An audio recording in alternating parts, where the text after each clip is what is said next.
Beijing, a city of history and culture featuring must-see sights such as the magnificent Forbidden City, a 600-year-old walled palace from which the Ming and Qing dynasties ruled their empires. Modern-day Beijing is a buzzing metropolis and was of course host to the 2008 Olympic Games.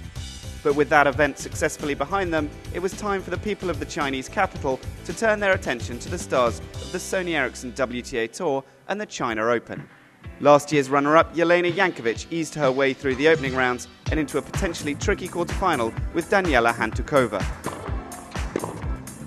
After a hard-fought first set, the Slovakian was dispatched with relative ease, 7-5, 6-1, and the top seed marched on. Her semi-final opponent was Russia's Vera Zvonareva, who'd beaten Francesca Schiavone and Annabelle Medina Garrigues en route to the semi-final. In a match that swung both ways, the players split the first two sets. But it was Jankovic who found an extra gear, coming through the decider to win 6-4, 2-6, 6-4 and advance to the final for the second consecutive year. Vera would play really well, so I just couldn't, get, a long way of, trying to get some games in continuity. But, I'm happy to get through this match and also get to the final for the second time. The China Open is one of the rare combined events on the calendar, featuring stars from both the men's and women's game. And away from the court, the players had a chance to mix with their colleagues from the ATP and enjoy a night of local culture.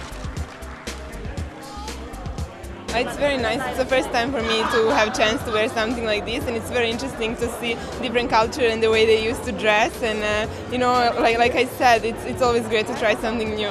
Back at the Beijing Tennis Center, Anna Ivanovic continued her recent struggle for form, stuttering through her second-round match against France's Alizé Cornet before coming up against the great Chinese hope Zheng Ji in the quarterfinals. In a match lasting just shy of 3 hours, Zheng enjoyed the backing of a patriotic crowd to knock the number 2 seed out of the tournament. A 7-6, 2-6, 6-4 victory, seeing her through to the semi-finals and equaling China's best ever performance at this event. Next up, she faced 2006 champion Svetlana Kuznetsova, who had quietly made her way through the draw without dropping a set, dispatching Alla Kudryavtseva and Dominika Cibulkova along the way. With an expectant crowd looking on, Zheng battled hard against her Russian opponent, taking the first set to a tiebreak. But the fourth seed proved too powerful and took the breaker to edge in front. Zheng broke early in the second set, but was unable to hang on to her advantage as the Russians' experience showed through.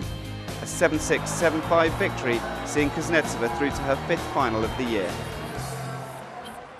It's definitely going to be a very tough final. I played Elena twice and we played two very tough matches, 3 sets. I won both in Dubai and last week in Tokyo, but it's never easy with her. She plays so well, so I'm looking forward to have a very tough one tomorrow. With Kuznetsova having beaten Jankovic on their last 2 meetings, many expected the final to be a tough 3-set encounter. But under the lights on Stadium Court, the Russian never got into the match. The world number 2 broke to love in the 7th game and then again to take the first set 6-3. The second set went in similar fashion, with Jankovic dominating the match to win 6-3, 6-2 in 1 hour and 13 minutes and claim her second title of the year on the Sony Ericsson WTA Tour. The perfect end to a great week for the top seed at the China Open.